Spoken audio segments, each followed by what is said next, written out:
Made a lot of mistakes on those boards. Made a lot of mistakes.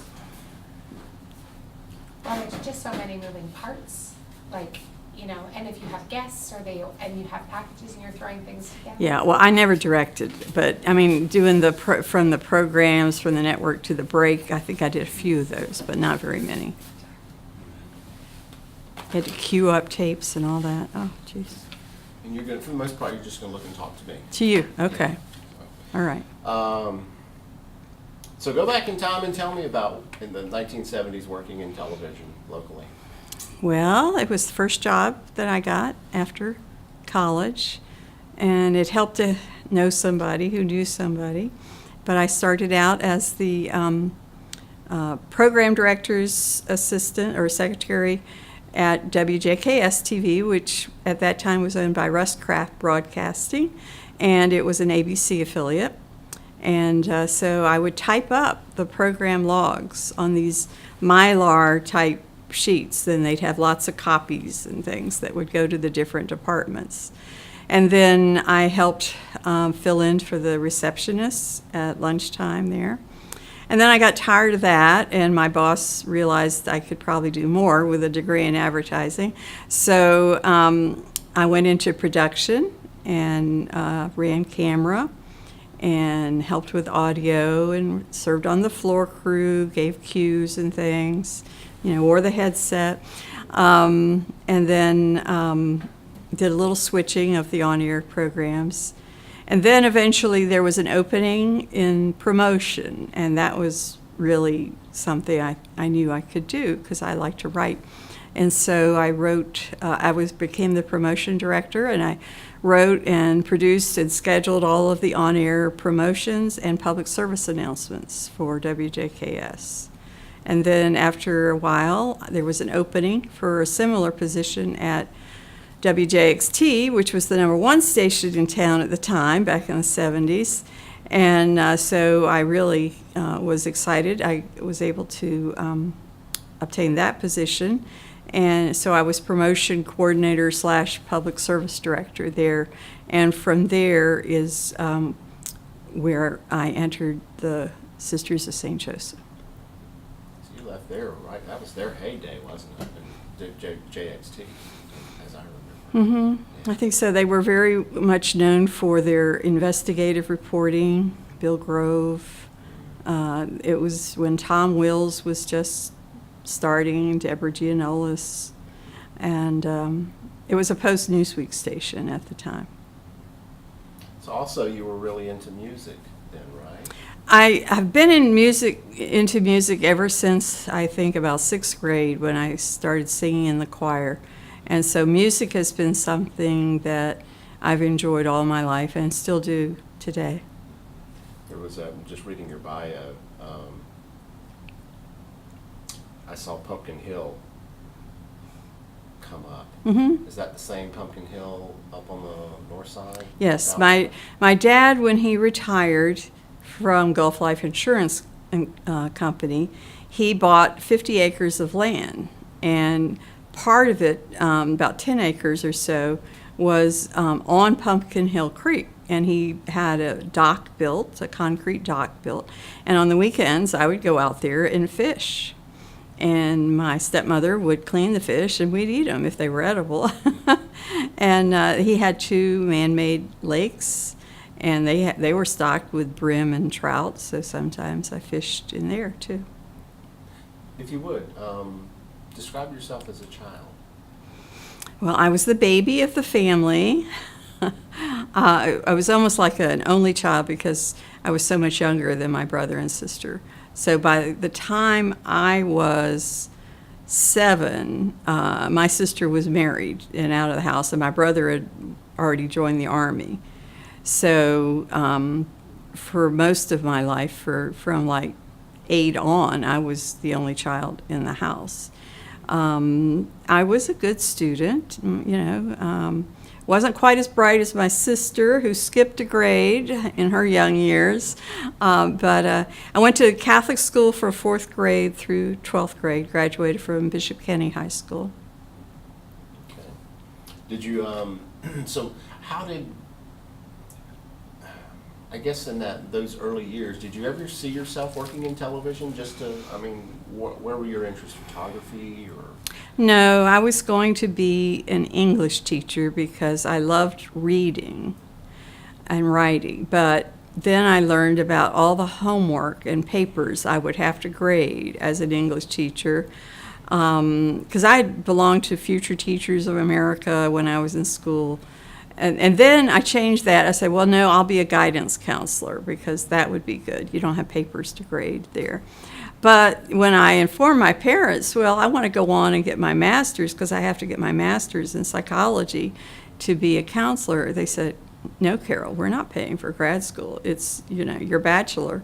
So I switched my major my junior year from psychology to advertising because a lot of the psychology courses would apply to the advertising degree. And so I switched from the College of Arts and Sciences to the College of Journalism and Communications. And it was good.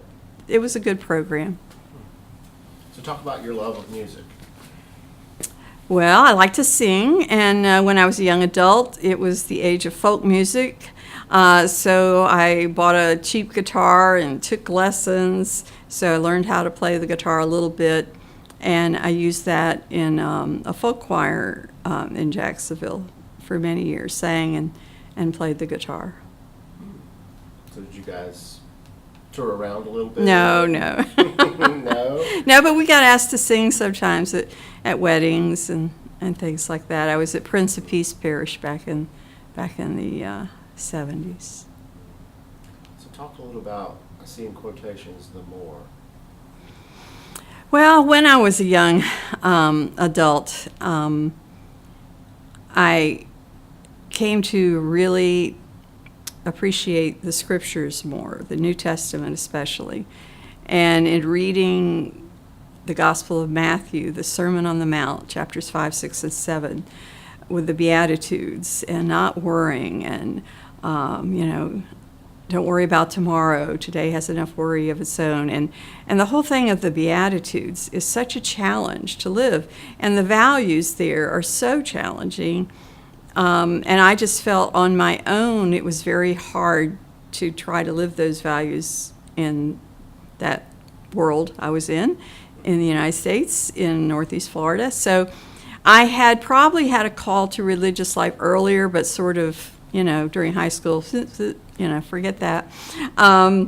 So I just knew I had to explore religious life. And the only sisters that I really knew were the Sisters of St. Joseph of St. Augustine. Okay, if we could back up just a little bit into, because I don't know exactly what we missed. Sure, I don't either. It was only a few seconds, but you were talking about realizing that you wanted more in your life, a deeper relationship with God. Yeah, as a young woman, I had a career that I found very meaningful and challenging, but there was something else that I wanted from life, and I wasn't sure exactly what it was. I didn't want marriage and a family. I didn't feel called to that. And I knew as a single Catholic woman, I didn't feel that I was able on my own to develop a closer relationship to God. Prayer, the kind of prayer I wanted to develop, was hard for me on my own without some guidance and direction.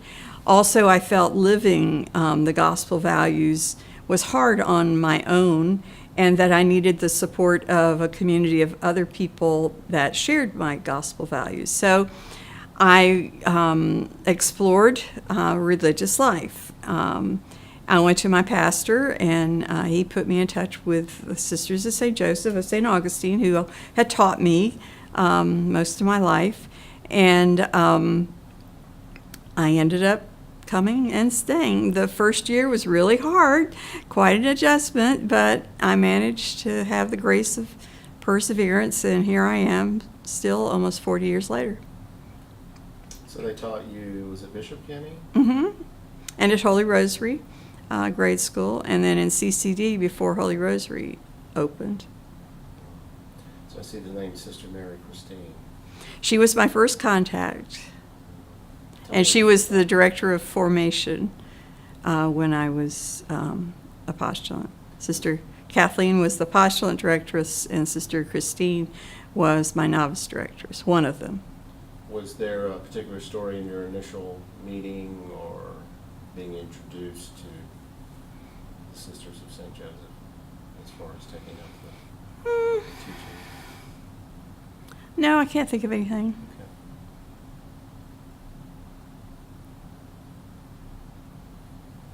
So you entered the congregation in 1976. Yes. Give me a little snapshot of your first years. I was a little nervous and tense.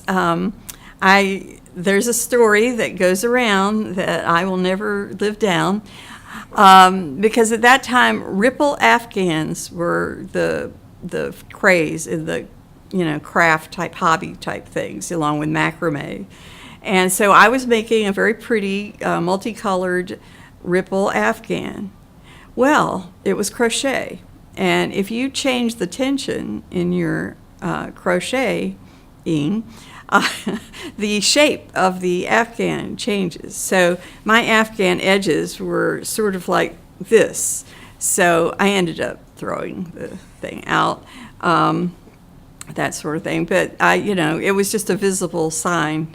We had to do some things in formation that I would have never done on my own, like stitch on a quilt while we said the rosary in the afternoon, and I shed many drops of blood over that. And things like make tiles, hexagon-shaped tiles for the Brown Hall courtyard, too, in the evening when it wasn't quite so hot. So, these were things that I normally would not have done.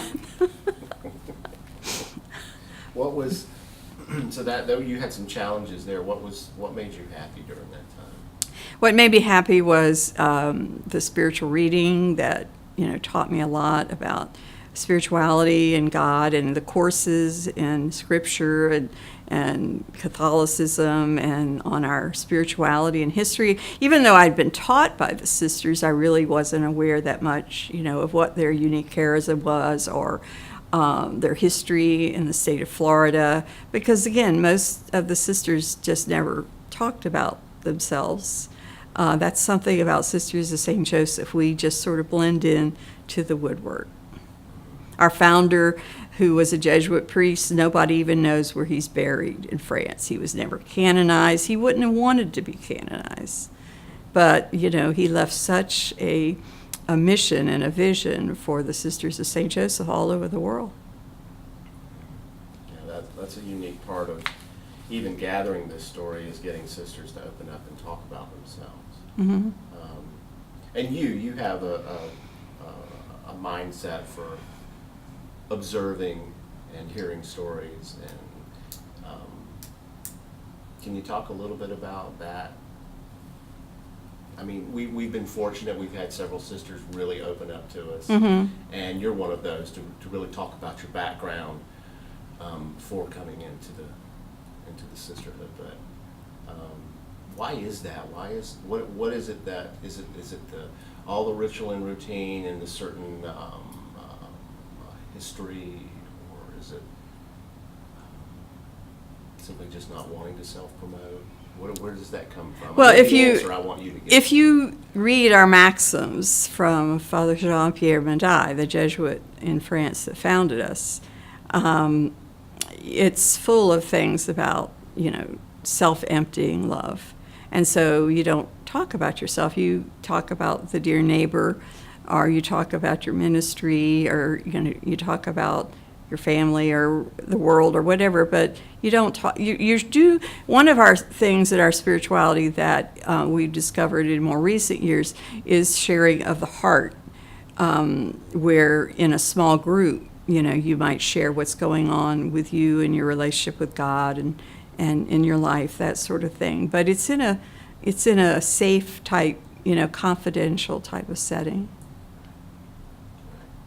I just love the other part. There's the historical part of this story that we're going to tell in the documentary, but Mm-hmm. And then that you see a lot of repeating, you see a lot of pattern in Mhm. individual lives. And the greatest part of this for me is I see all of these super women that cover their capes. And that's the fascinating part of me is Yeah. all of you have these very unique stories and ambitions and talents and gifts and passions, and you use them for the church in your unique ways. Mhm. Well, it's amazing to me that we're still here 150 years after 1866, because with only 8 women or so here, and today we're still around.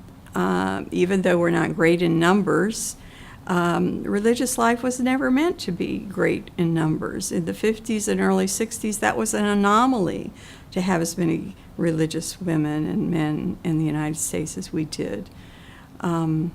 So we've always been sort of a remnant of society, you know, and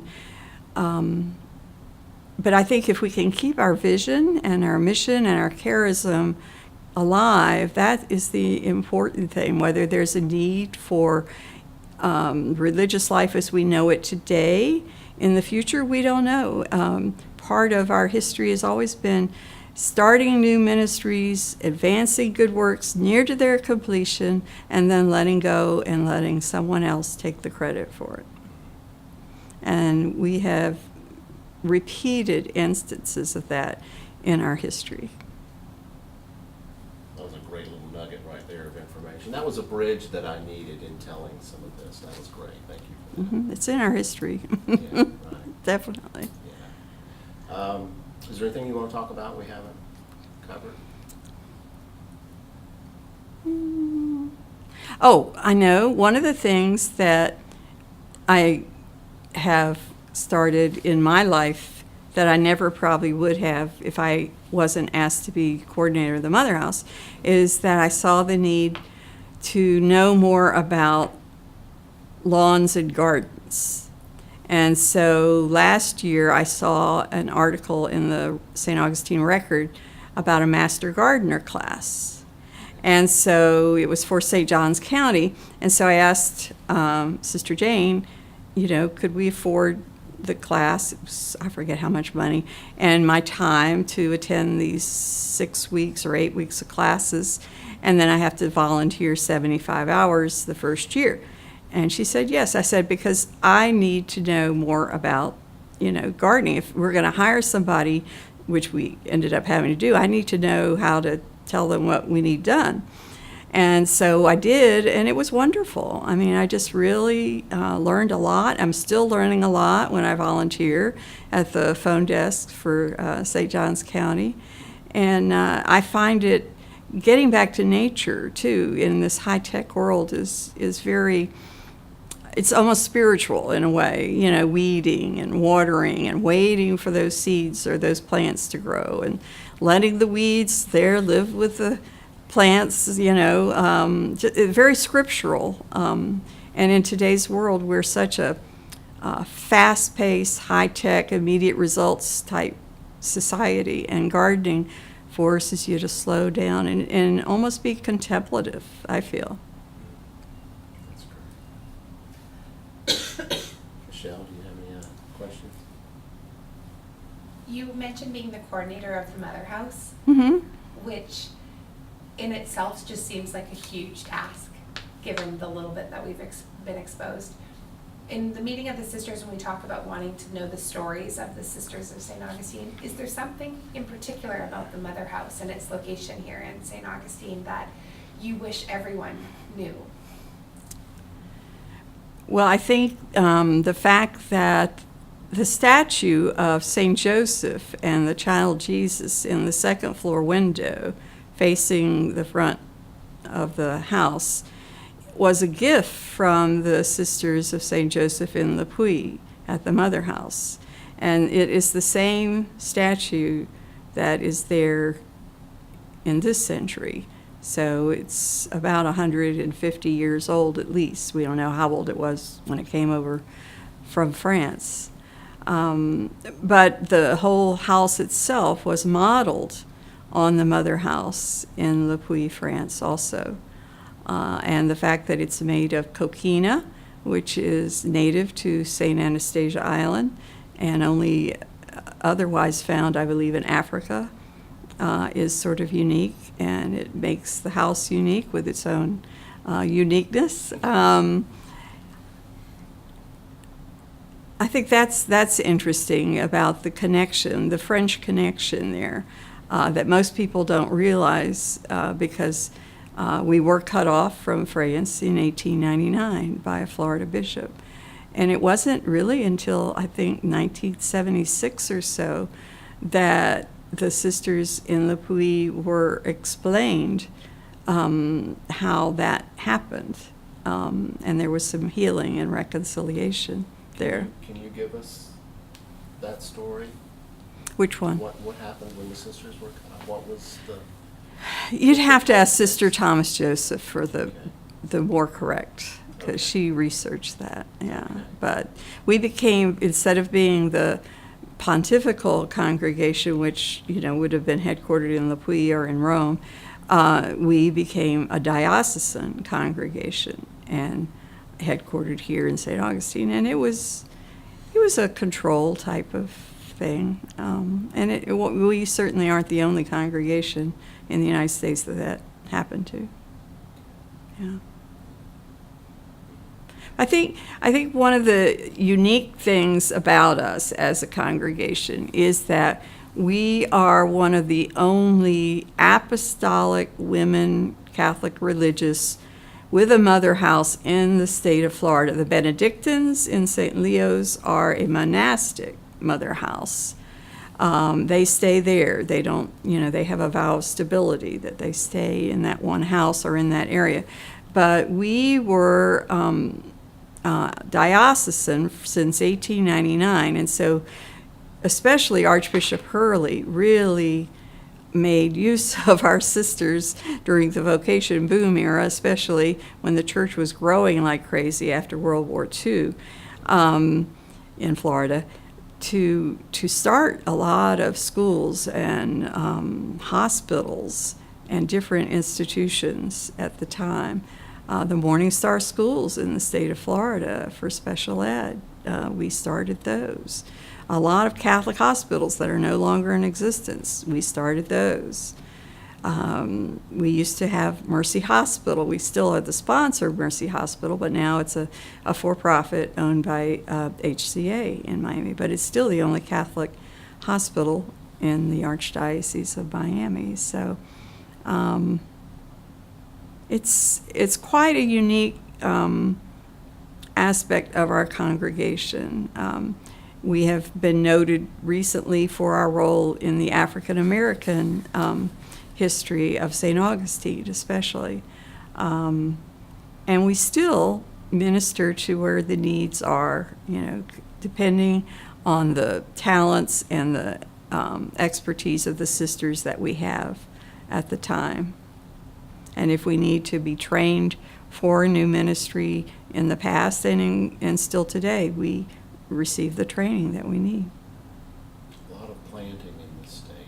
Mm-hmm. Yeah. And we have a very large program of lay people that share our spirituality called associates throughout the state of Florida. And that is one way that we share our spirituality and our charism. We talk a little bit with the other sisters about, because we talk about their childhood and then we talk about their work and then we talk about where they are right now in terms of joy, in terms of what makes you happy. Okay. And then the big and the small things that happen either for yourself personally or with being in the in the congregation that bring you joy and happiness. Okay. Well, it's interesting you say that because Carol, my name, actually means Song of Joy. There are quite a few things that bring me joy. Singing beautiful music with the cathedral choir gives me joy. Sharing life with my sisters when we celebrate different things, that gives me joy. Gardening buying beautiful plants and letting them flourish in the setting that they will flourish in brings me joy. Seeing people that love each other. My healthcare time, when I was in healthcare, seeing elderly couples just be with each other after a lifetime of love and sharing, that really touches my heart. Seeing the joy of a child brings me joy. I don't see as many of them in my present ministry, but I think seeing beauty in nature brings me joy. Reading a good book brings me joy. I'm an avid reader. I love to read. Learning new things to help us grow spiritually, especially, and humanly, because grace builds on nature, so you have to start with the human. All of those things bring me joy. Being able to help people with particular gifts that God has given you brings me joy too. I find that. And developing a closer relationship with Jesus, becoming more aware of how he has been my friend, my soulmate, throughout my life, and been there to save me in many different ways, brings me joy.